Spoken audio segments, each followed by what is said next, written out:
একটি পুকুরে বিষ ঢেলে মাছ মেরে ফেলেছে অভিযোগ করে মাছ চাষি।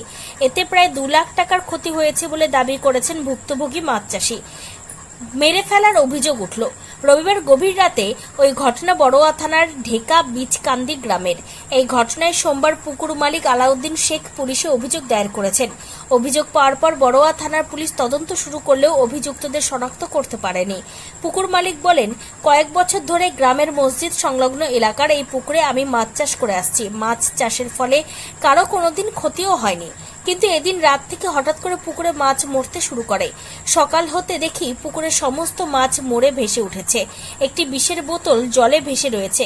আমার সন্দেহ কেউ পুকুরে বিষ ঢেলে দেওয়ার কারণেই মাছের মরতে লেগেছে। হয়েছিল রাত্রের মধ্যে ভোরবেলাতে পুকুর দেখলাম, আমার পুকুর ঠিক ছিল, মাছ টাছ মরেনি, কিছু হয়নি। সকাল থেকে মাছ মরতে লাগলো, ও বেলা 9টা হয়ে যেতে মাছ মারা সব শেষ হয়ে গেল। পুকুরে বিষ দিয়েছে দেখিনি লোক, তবে সন্দেহ 3 জনের কাছে আমি নাম পেলে পরে আপনাদের কাছে তুলে দেবো। পুলিশ এসেছিল? পুলিশ এসেছিলো, পুলিশ দেখে গেল, পুলিশ মোবাইল করলো, ছবি করলো, আমাকে জিজ্ঞাসা করলো।